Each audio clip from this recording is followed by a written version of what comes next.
打了。无论多强的实力，在失传的剑舞面前都不值一提。能见到完整的西楚剑歌，乃是我辈剑客最大的幸运，可比获得一柄好剑要珍贵的多。不染尘，该是你的。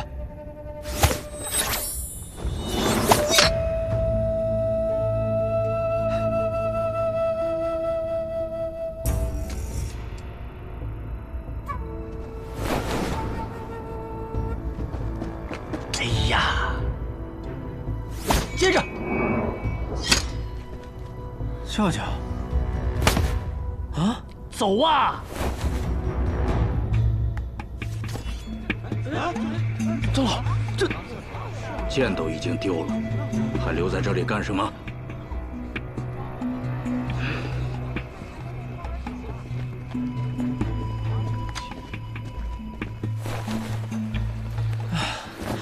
舅舅，我打他正起劲呢，怎么就走了呀？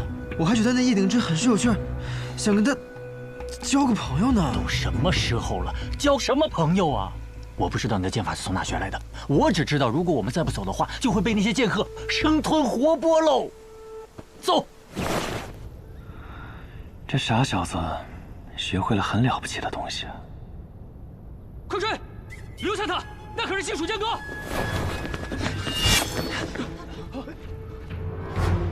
你干嘛？快闪开！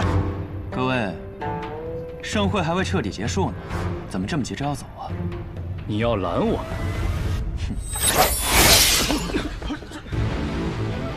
你再往前一步，我还能杀了你呢。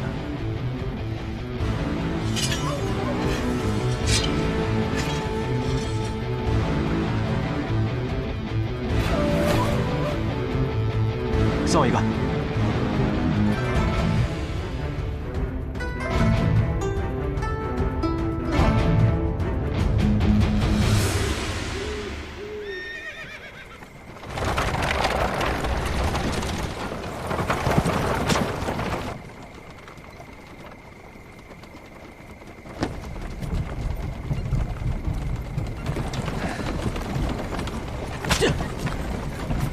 臭小子！ 趁着去玄登城还有一段距离，赶紧把剑法的事给我交代了。可我总觉得，我们这么一走，好像错过了些什么。别扯开话题，我们能错过什么？错过了一场重逢。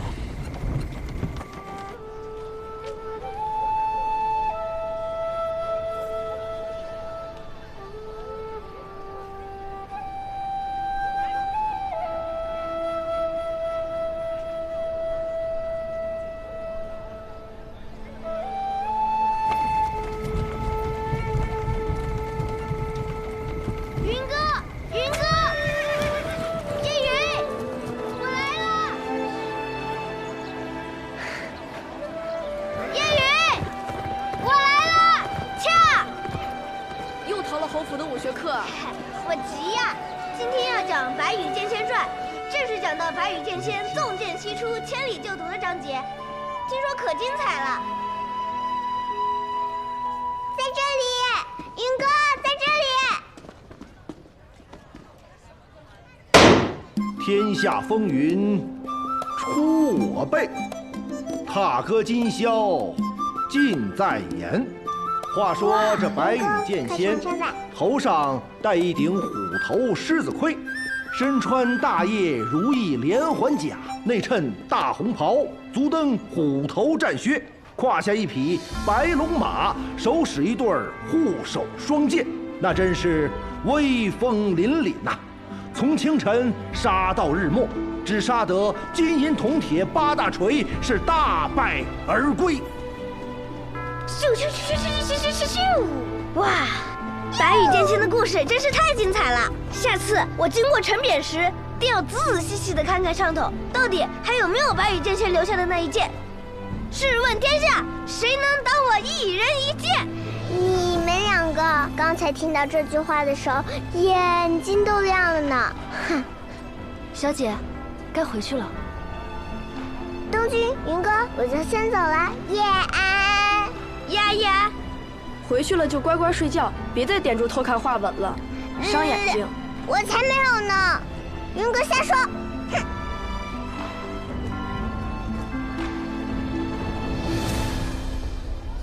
下一章应该要讲到白羽剑仙与酒仙相识相交，一同游历江湖的故事了，一定更精彩。唉，我也想像白羽剑仙一样，一剑入仙，想干什么就干什么。我也是。哎，我听爷爷说，云哥，你天资聪颖，功课又好，以后定能继承父业，当大将军的。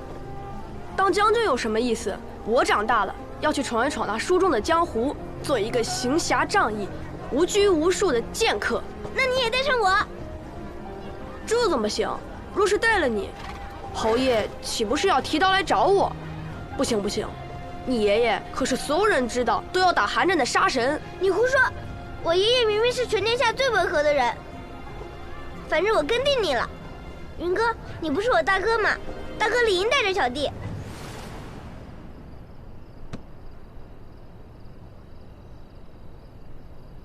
那好，我们立个约定。什么约定？等我20岁，你18岁的时候，我们就离开天启，一人向北，一人往南，独自去闯荡江湖。等9剑成仙的时候，便是再见之时。可以吗？好。你要当剑仙，我便不与你抢了。白羽剑仙的好朋友是酒仙，那我就去做那酒仙。那好，我们一酒一剑，快意江湖。一酒一剑，快意江湖。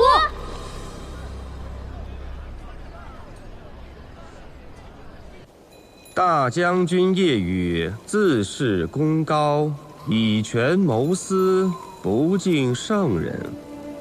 有人检举，岂有通敌叛国之嫌？然念其昔年护国有功，超满门，族人流放，叶羽带走面圣。亲子。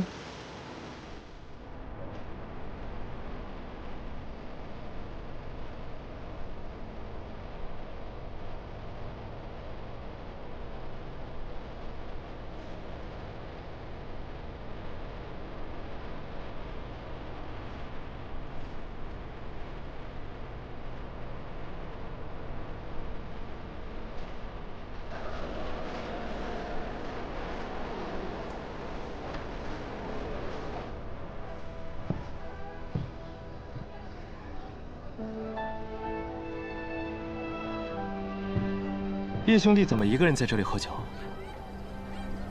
夜风习习，明月皎皎，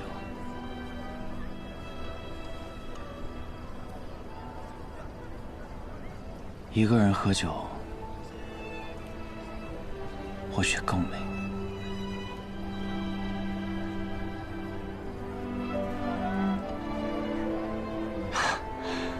那可真是不好意思了。现在多了我一个。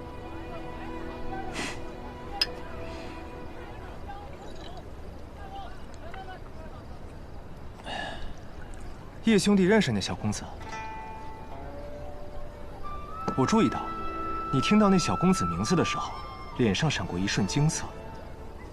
那种惊，不似久闻大名的惊叹，也不像初见英才的惊艳，倒像是久别之后意外重逢的惊愕。王兄不仅剑术高深，观察人也很有一套。只是我也听说，望城山有位不世出的天才，年仅10岁便展露出惊世的才华。想必王兄这次来取剑，便是为了这位小师弟吧？只是小师弟怎么不一起来呢？啊，今日有幸，有此好酒，有此明月，快哉！快哉，叶兄弟，我们还是聊聊别的吧。不聊了，走了。这就走了？有要事，怕晚了就赶不及了。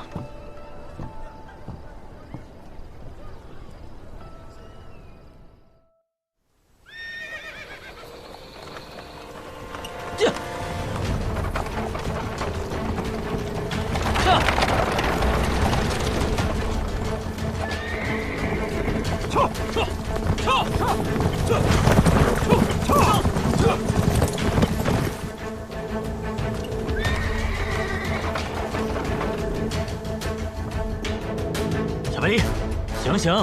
喂，醒醒！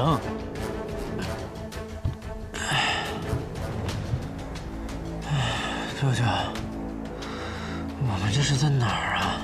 千东城地界啊。喏，接你的人都来了。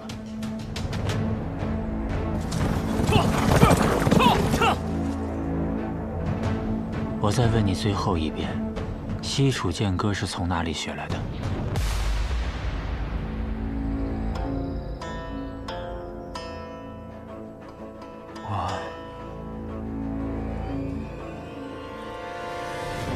温先生，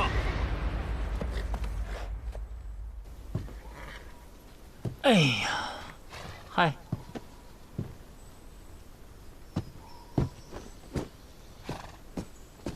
陈副将，你怎么来了？我爷爷让你来接我的吗？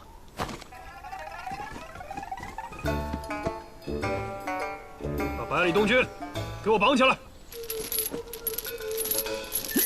放开我！好你个陈生，几个月不见，胆子竟然这么大了！看我如何禀告我爷爷，你这么对我！押回侯府。是。放开我！走。温先生。哎，多谢。啊，不客气。不知温先生接下来是入城休息几日，还是直接回温家了？既然来都来了，就去看看我那个妹妹吧，顺便看看小百里下场如何。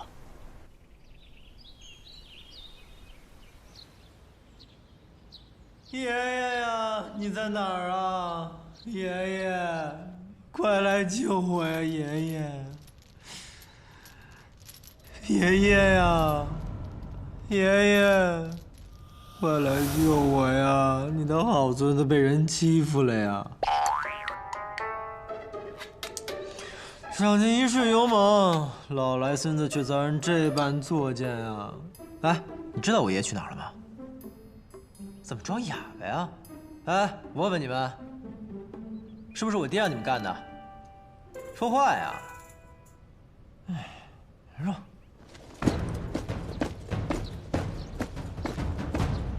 爷爷，爷爷呀，快来救我呀！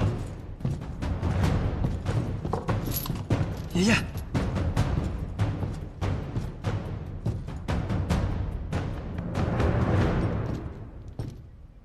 可别，担不起。是子爷。怎么是你呀？我是谁？我是你爹。你说怎么是我？臭小子，还躲？你好大的胆子！你还敢嘴硬？再嘴硬！你这么跟你爹说话的吗？那你这么做，你爹知道吗？别拿我爹压我。那你别拿我爹压我。反了你呀！我跟你。我告诉你，你爷爷月前去天启参加大朝会了，没有个10天半个月的回不来。这镇西侯府我当家。我爷爷不在镇西侯府，是我当家，轮得到你？脑子坏了？你脑子坏了，你个臭小子！你给我站住！还跑！爷爷，爷爷，爷爷！你给我站住！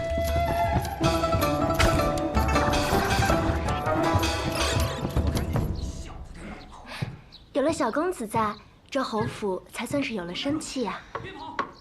都是你们这群心大的给惯的。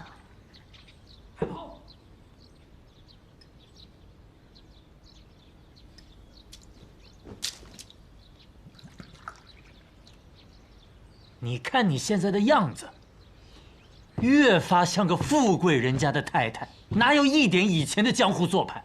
那兄长这话说的，我如今不就是富贵人家的太太吗？你不是因为看不惯我这贵太太的架势，连在府中小住都懒得，怎么今天转了性子，愿意来看看了？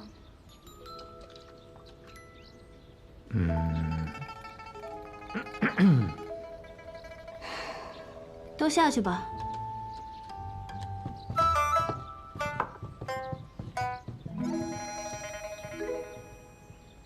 什么事儿啊？神神秘秘的。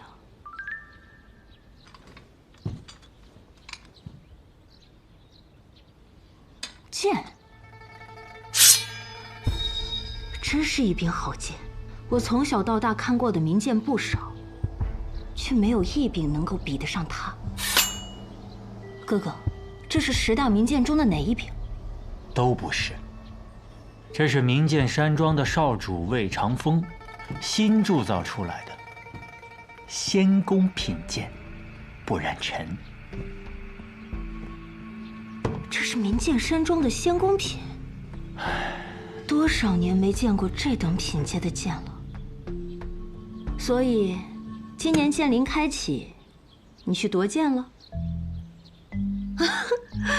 你要是靠毒夺了这把剑，怕不是要成为天下剑客的仇人啊！吼，恐怕这天下剑客的仇人要另有他人喽。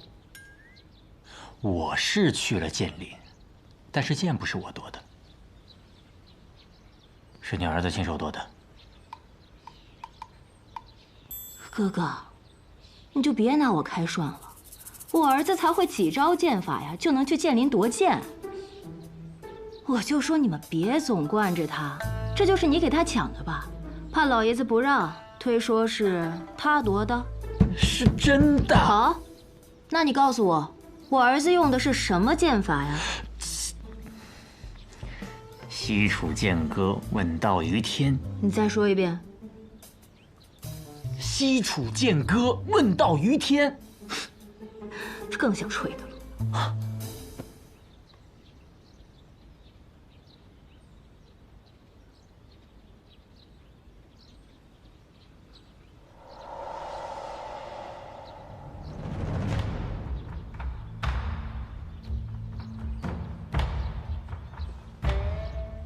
名剑山庄无双城，天下的剑客都看到了，或许还不只是天下的剑客。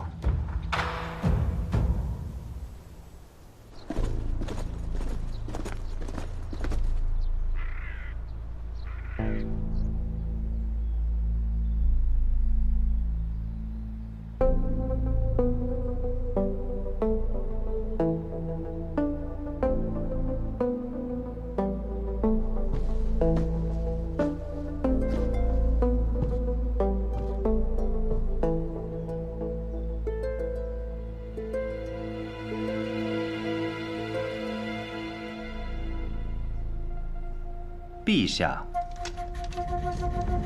哦，卓青啊，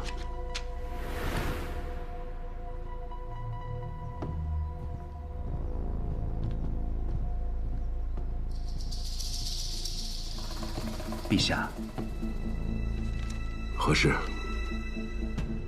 这是影宗今日递上来的消息。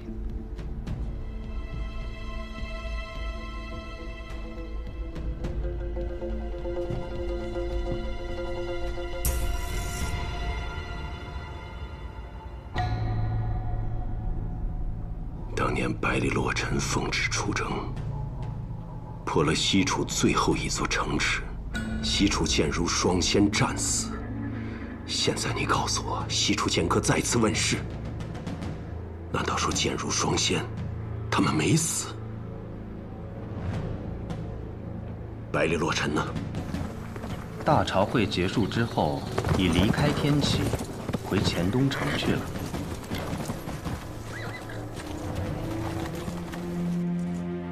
用剑的是谁？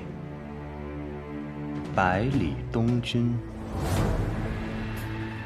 百里洛尘他的独孙。正是。当年，镇西侯奉旨率军讨伐西楚，乃是先帝刻意安排。镇西侯和西楚剑如双仙曾是知交好友，先帝想以此来试探他的忠心。随军的副将是先帝的亲信，身怀密旨。当时，若镇西侯有半点犹豫，随时可以取而代之。然而，那场战役的最后结果，世人皆知：西楚国破，双仙阵亡。当年孤亲眼见过剑仙的尸首。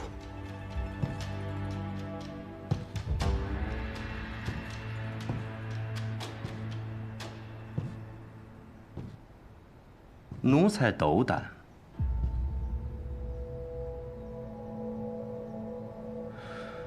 如果那场战役活着的是那如仙，便是当年百里洛城辜负圣恩。西楚剑仙虽然剑法绝世，但不过一介武夫。可那如仙身具耀人之术，能让寻常兵士以一敌百，甚至能让濒死之人重新起来作战。正是这等鬼术，才使西楚这样一个边陲小国与我背离相抗。如果如仙还活着，可是比那剑仙更可怕的存在。当年一战，西楚如仙即便没死，也定然身受重伤，不然不会藏身黔东城多年不出。奴才这就派人去黔东城，把那西楚余孽带回来。选若风觐见，这件事就让若风去办办。是，陛下。我当时一到柴桑城，我闻到浓重的血腥味，但是没有办法，顾老三落难，我姓雷，我是雷家堡的子孙，我得救他吧。我当时就近身，我再给他一拳，你知道吧？主要是呢，像我这么英俊潇洒的人看不得弱者，所以顺手把他们给救了。所以，你们此次能够解柴桑危局，靠的全是百里小公子仗义相助。若不是因为我不惜身份的暴露前去保护他，那小子早被燕别天给杀了。不过说到底吧，他的性子特别符合我的胃口，所以在我心里，我已经收他做我的小弟了。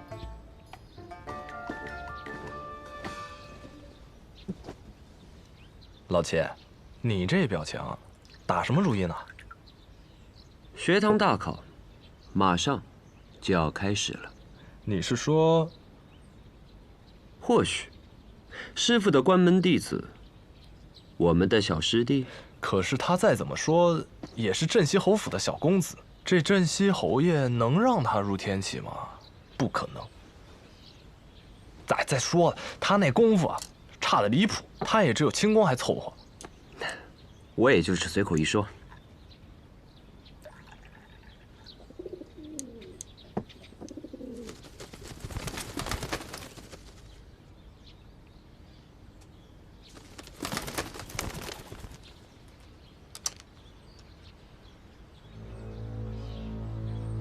咋了？西蜀剑歌重新现世了，而使出这套剑法的人，我们刚刚聊过。你说什么？镇西侯爷会西蜀剑歌？我刚才提镇西侯了吗？小百里，你说什么？那小子会剑术？他可是连燕别天身边的侍卫都打不过的。他不仅会剑术，而且他会的是这世上最出名的剑术。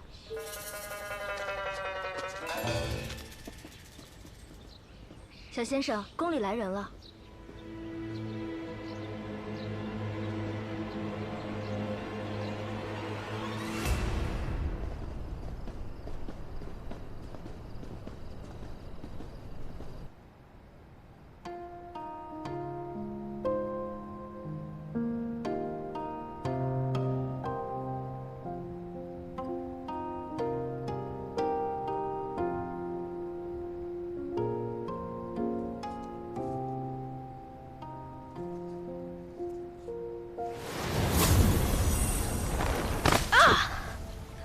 哎呦喂！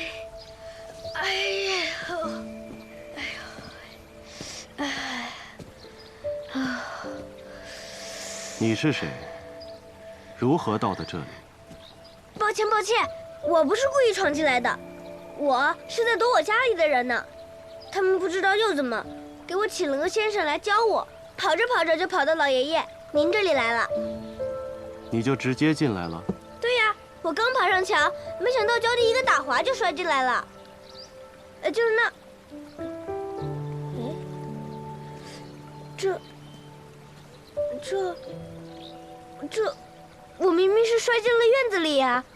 我在院外设了阵法，寻常人是到不了这儿的。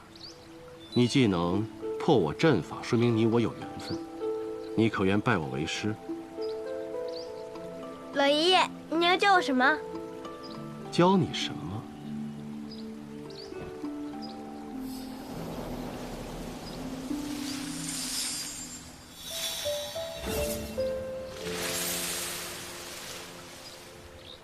又是武功，没兴趣，没兴趣。那你我缘分便只能到此了。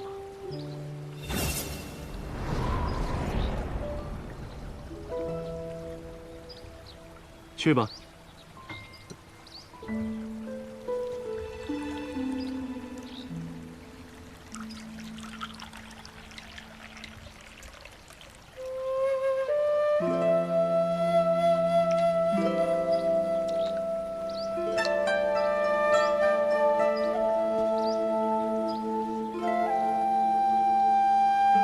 你能识酒？我可是以后要做酒仙的人。那小酒仙，你来闻闻。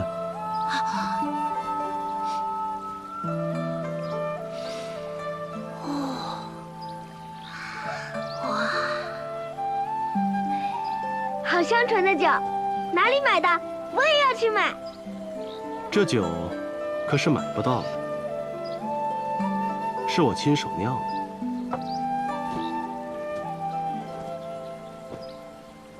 我拜先生为师，请先生教我酿酒。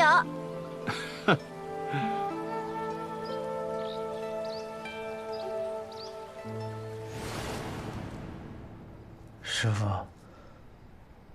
我是不是给您添了个天大的麻烦？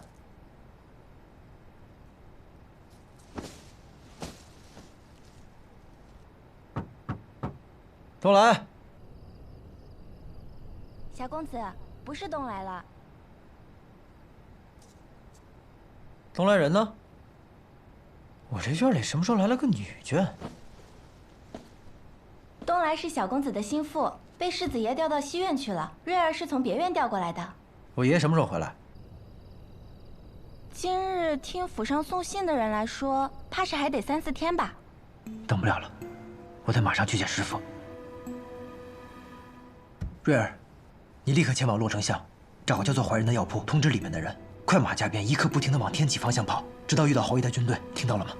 哦，小公子，您这是想让老侯爷早点回来替您撑腰啊？我可是世子妃的人啊！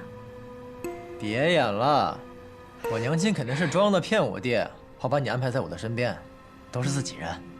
天哪，到底是谁给了小公子这样的自信啊？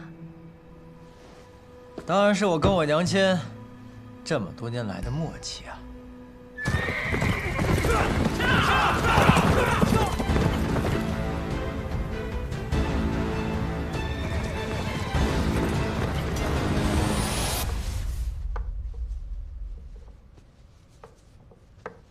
臭小子，看我怎么收拾他！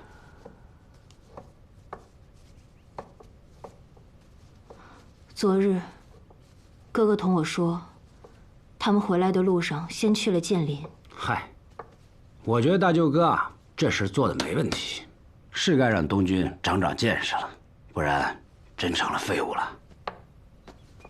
他们去了剑林，抢了一柄仙宫品的剑，是东军自己夺的。哥哥什么也没有做，用的剑法是西楚剑歌，问道于天。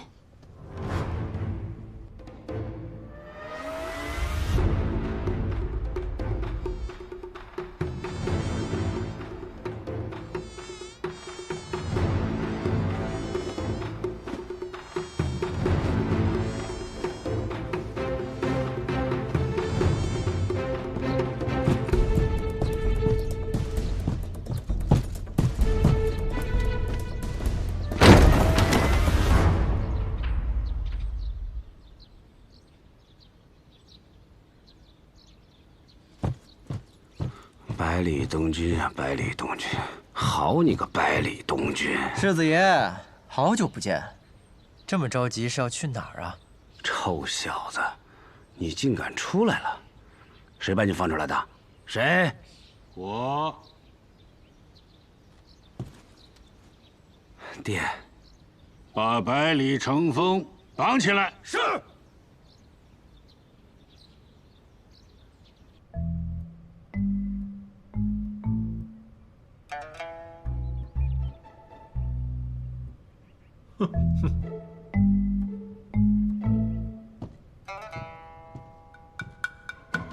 哟，世子爷，您怎么在这儿啊？被绑的还开心吗？要不要去柴房休息休息？东君，娘，父亲，成风好歹是世子，洛邑知道您疼爱东君，但现在面子也落了，罚也罚过了，就给他松绑吧。是啊，父亲。我有让你起来吗？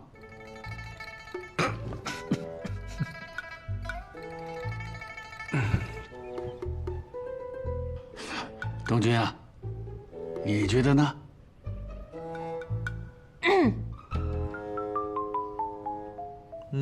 那便给世子松绑吧。东君，你出门远游，最近可有什么收获呀？收获可大了，爷爷，您听过一首诗吗？啊？风华难测清歌雅，琢磨多言凌云狂。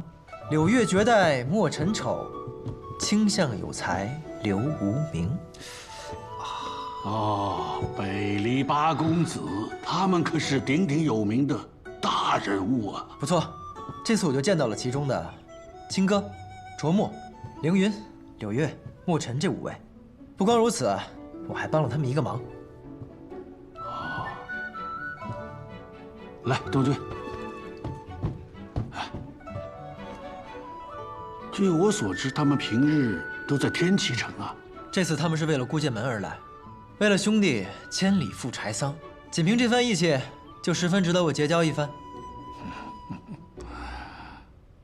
东君啊，听你舅舅说你去剑林夺了一把剑，你不妨跟大伙说一说你在剑林的见闻吧。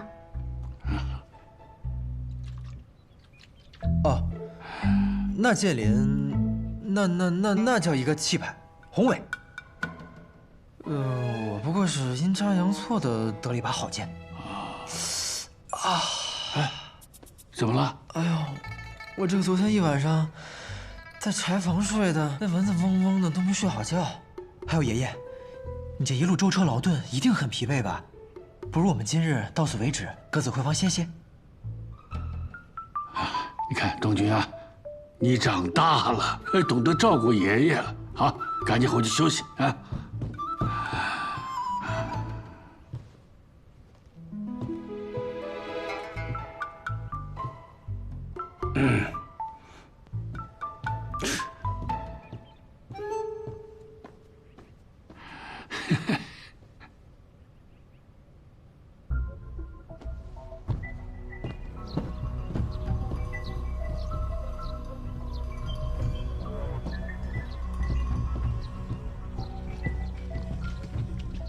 好了，你也先回去休息。是。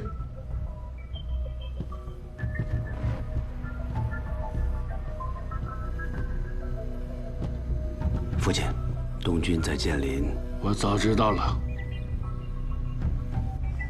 风雨欲来，我们镇西侯府还能为他筑起一道铜墙铁壁。父亲，只要你一声令下，我们破风军直指天启，儿子必先策马当先，身先士卒。你这是什么意思？你以为我要造反？这不是造反，这是征伐天下。既然是这样，那你的声音得大声点啊，好让天下人知道我们镇西侯府要造反。好让某些人可以在晚上提着刀，趁你睡着的时候给皇上献忠。父亲，当年叶宇大将军一片忠心，却背无谋反，最后落得满门抄斩的下场。如今我们得先下手为强，是吗？长风啊，一个真正经历过沙场的人，没有人会想回到那个地方。一个真正懂得战争的人，绝对不会轻易地发动战争。人的欲望是无止境的，可那士兵身上的血洒出来都是热的呀。那西楚如仙，你是想说当年我留守？你错了，当年一战我没有留守，但我也不清楚为什么到现在他还活着。那方才你还放东军走，他分明要给那如仙报信。西楚可是我们破的呀，你就不怕他？如果那个真的是西楚如仙，他就不会为这事儿怪罪东军。父亲，回去好好休息吧。父亲，最后一个问题，你想问你是不是我的亲生儿子是吧？这还用问吗？我不一定是你亲儿子，但东军一定是你亲孙子。好了，我知道你想问什么。你想说，纵使我们没有造反之心，但这城外那些天启人不怎么想。不错，若是他们来了，那当如何？那便等他们来。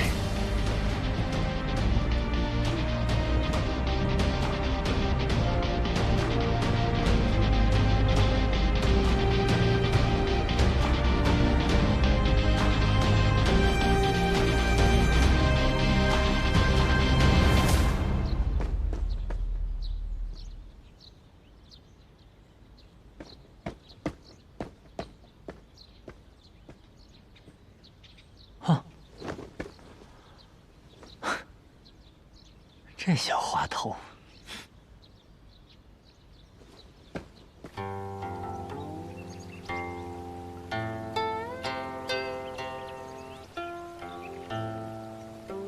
师傅，东军回来了，此次出行可完成心中所愿？师傅，现在不是说我的时候，我好像给您添了个大麻烦。什么样的麻烦才算是大麻烦？师傅，在剑灵大会上，我用了您传我的那套剑法，但天下剑客竟然都很震惊似的，说是什么失传已久的绝世一剑。师傅，虽然这么多年来您从未提起过您的来历，但我有一种直觉，您的身份一定不一般。那套剑法要那么的特别，他们一定会想办法来找您的。我何时传授你剑法了？师傅，我只是记得有一次我喝醉后见到您舞过，我之前还以为那只是我的一场梦，但这一次在剑里，我喝醉之后，便自然而然地使出了那套剑法，就好像种在我的脑子里一样，不用回忆，也不用思考，仿佛不是我在用剑，而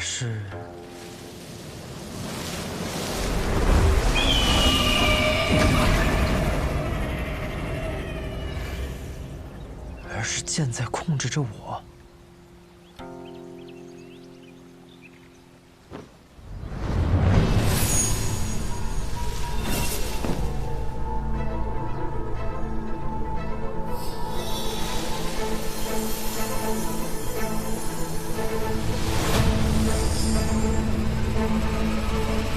拿着。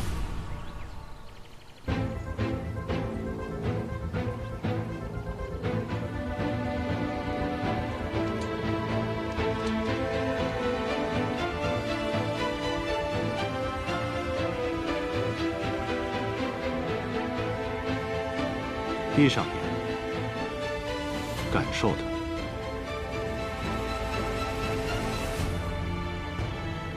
别人练就10年，而你只需看上一眼，你知道为何吗？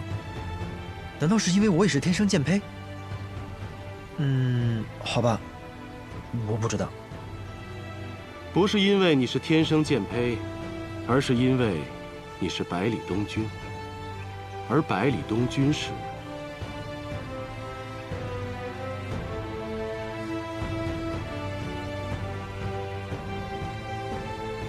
因为我是百里东君。师傅，我不明白，已经有很多人这样说了。我是谁？我是百里东君。可为什么是我？因为我是百里东君。以后，你自然会明白。东君，匹夫无罪，怀璧其罪。你想要学剑吗？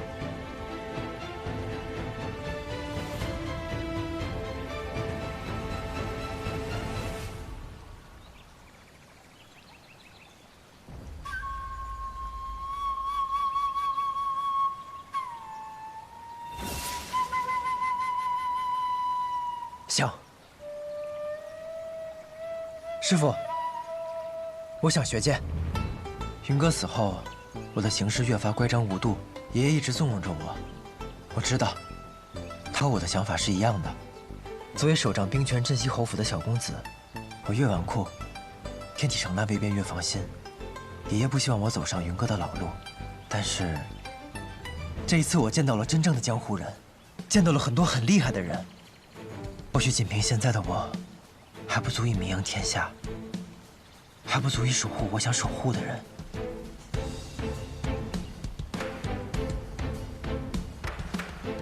师傅，我也想仗剑去江湖上走一走，管他的圣心难测，百里东君，绝不做安居一隅的笼中之雀。你能如此想，为师很欣慰。既然你想学剑，那为师便教你。这世上除了学堂里先生，没有人比你师傅的剑术更厉害。东君，你先回去，等下次见面，为师便将真正的西楚剑歌传授于你。可是师傅，若您还留在这里，怕是会有危险。放心吧，既然木已成舟，那索性不去躲他，便是等他们来，又如何？